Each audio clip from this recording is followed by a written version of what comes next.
ओम शांति। सुनते हैं अव्यक्त बाप दादा के 6 दिसंबर 69 के महावाक्य। आज की मुरली का सार है, सरल स्वभाव से बुद्धि को विशाल और दूरंदेशी बनाओ। आज की मुरली में प्यारे बाबा ने एवर रेडी आत्माओं की निशानी क्या है बहुत सुंदर तरीके से स्पष्ट किया, और फिर सरल स्वभाव वालों की उनकी विशेषताएं क्या हैं। और बाबा ने एक और बात क्लियर की, सर्विस की सफलता में क्या कमी है ऐसी। और याद की रिद्धि सिद्धि, जैसे वो रिद्धि सिद्धि है ऐसे बाबा ने कहा याद की भी रिद्धि सिद्धि है, वो क्या है। तो आज बड़े सुंदर बातें बाबा ने आज के अव्यक्त महावाक्यों में स्पष्ट किए हैं। तो सुनते हैं 6 दिसंबर 69 की ये अव्यक्त बाप दादा की मुरली। आज की सभा में कौन सी विशेष खुशबू भी है और विशेष आकर्षण भी है। स्नेह तो सभी का है ही, आपको किस लिए बुलाया है ऐसे समझें कि ये जो भी सभी आए हैं वे वापस जाने के लिए भी तैयार होकर आए हैं। एवर रेडी जो होते हैं वे सदैव तैयार ही होते हैं। बुलावा हुआ और 1 सेकंड में अपना रहा हुआ सभी कुछ समेट भी सकते हैं और जंप भी दे सकते हैं। अभी एवर रेडी की लाइन चालू हो गई है। इस लाइन के अंदर किसका भी नंबर आ सकता है, होगा फिर भी अनायास ही। ब्रह्मा बाप को बाबा ने एवर रेडी दिखाया ना, अचानक बुलाया तो बाबा ने कहा लाइन चालू हो गई है। किसका भी नंबर आ सकता है, होगा फिर भी अनायास ही। यह ब्राह्मण कुल की रीति रस्म चालू हो चुकी है। मम्मा गई फिर बाबा गया, फिर तो लाइन लगी गई, कभी कोई कभी कोई। तो ऐसा पुरुषार्थ पहले से ही कर लो जो फौरन समेट भी सको और जंप भी दे सको। तो बाबा ने कहा इसके लिए अभ्यास चाहिए, ऐसा अभ्यास पहले से ही करके रखो।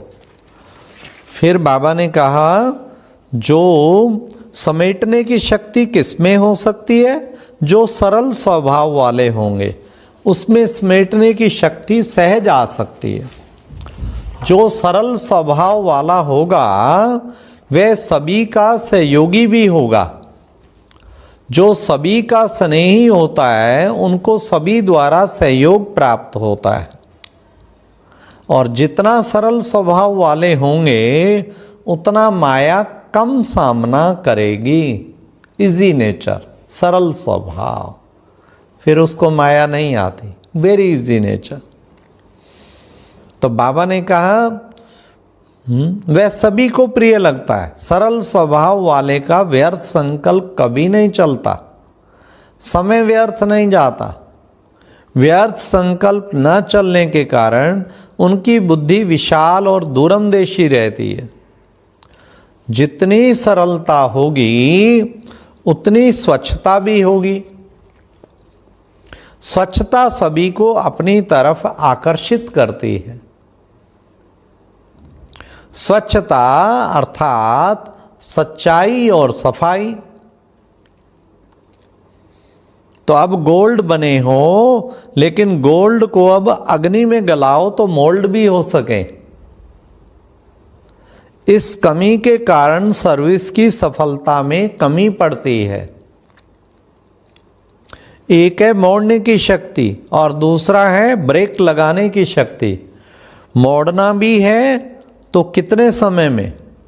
भल मोड़ना आता है लेकिन कहाँ कहाँ समय बहुत लग जाता है। समय न लगे वह संकल्प करना है। संकल्प किया और सिद्ध हुआ। रिद्धि सिद्धि, बाबा ने कहा वह लोग रिद्धि सिद्धि प्राप्त करते हैं ना, लेकिन यहाँ योग की रिद्धि सिद्धि है।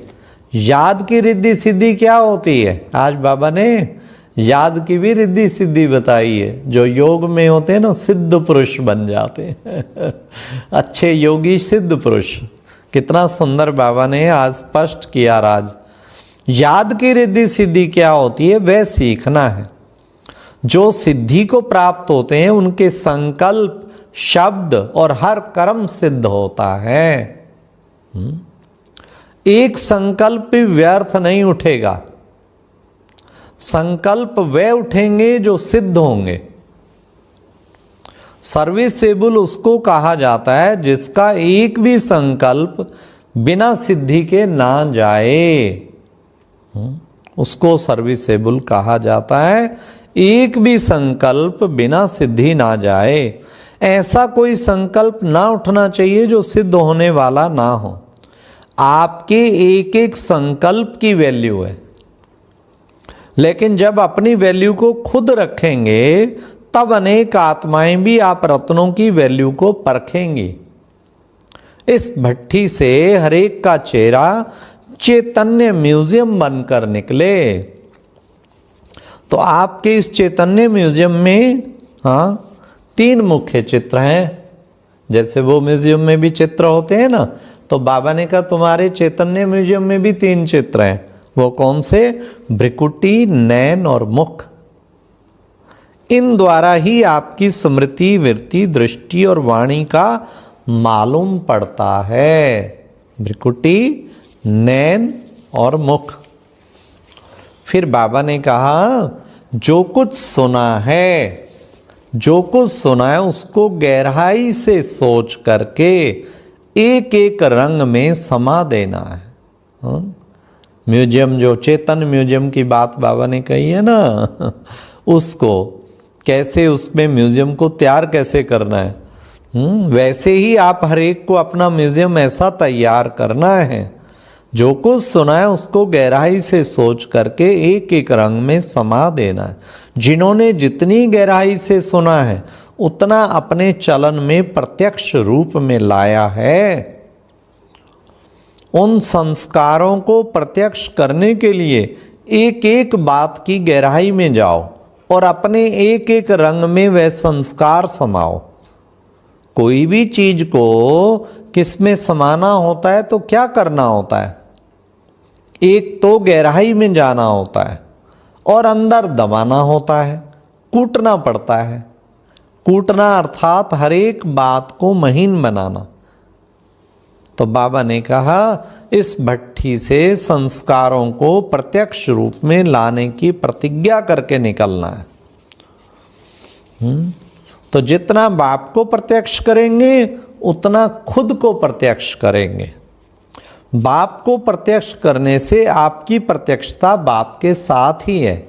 ऐसा बनना है, फिर बनाना है। इस संगठन में ऐसी शक्ति है जो चाहे वह कर सकते हैं। सिर्फ संकल्प करे तो सृष्टि बदल सकती है। ऐसी शक्तिशाली आत्माएं हैं। लेकिन अब संकल्प कौन सा पावरफुल करना है, उसको फिर से रिफ्रेश करना है। फिर बाबा ने कहा तो इस मधुबन के लिए गायन है ना, कोई ऐसा वैसा पांव नहीं रख सकता। मधुबन में ऐसा वैसा पांव नहीं रख सकता। मधुबन है सौभाग्य की लकीर। मधुबन या हमारे बड़े बड़े रिट्रीट सेंटर मिनी मधुबन, बाबा कहते ये एक जैसे कि वहाँ ऐसा वैसा पांव नहीं रख सकता। सौभाग्य की लकीर मधुबन है, सौभाग्य की लकीर। उसके अंदर और कोई पांव नहीं रख सकता। आप सभी को बाप दादा समझाते हैं कि ये स्नेह की लकीर है, जिस स्नेह के घेराव के अंदर बाप दादा निवास करते हैं। बाबा कहाँ निवास करते हैं? जहाँ सच्चा स्नेह होता है। इसके अंदर कोई आ नहीं सकता, चाहे भल अपना शीश भी उतार कर रखे। साकार रूप में स्नेह मिलना कोई छोटी बात नहीं है। उसके लिए तो आगे चलकर जब रोना देखेंगे तब आप लोगों को उसकी वैल्यू का मालूम होगा। रो रो कर आपके चरणों में गिरेंगे। हाँ, हाँ इन्होंने साकार की पालना ली है, हाँ इन्होंने अव्यक्त बाप दादा से इतना निकट वरदान लिए हैं। तो बाबा कहते वो रो रो के स्नेह में आपके चरणों में गिरेंगे। क्या सुंदर सीन देखो आने वाला है। हाँ तो बाबा कहते रो रो कर आपके चरणों में गिरेंगे, स्नेह की एक बूंद की प्यासी हो चरणों में गिरेंगे कि एक बूंद तो हमें मिल जाए। आप लोगों ने स्नेह के सागर को अपने में समाया है, सागर समा गया ना, और वह एक बूंद के भी प्यासे रहेंगे। ऐसा सौभाग्य किसका हो सकता है? सर्व संबंधों का सुख रसना जो आत्माओं में भरी हुई है वह और कोई में नहीं हो सकती। तो ड्रामा में अपने इतने ऊंचे भाग्य को सदैव सामने रखना, सामने रखने से रिटर्न देना आपे ही याद आएगा। बाबा ने कहा एवर रेडी। बुलावा हुआ और झट बाबा के पास पहुंच गया। हाँ देरी ना लगे, उसी के लिए समेटने की शक्ति बाबा ने कहा होनी चाहिए। और एवर रेडी की बाबा ने कहा लाइन शुरू हो गई है। ये ना सोचना मैं तो जवान हूँ, किसी का भी नंबर लग सकता है। और सरल स्वभाव, फील करे ही ना, इजी नेचर, हंस के बात को टाल दे, बिल्कुल फील ना करे, व्यर्थ संकल्प तो चले ही ना। बाबा ने कहा फिर मोड़ने की शक्ति भी, ब्रेक लगाने की शक्ति। और लास्ट बाबा ने चैतन्य म्यूजियम और याद की रिद्धि सिद्धि। अच्छा, ओम शांति। और अब यह एक बहुत अच्छी वीडियो भी जरूर देखें।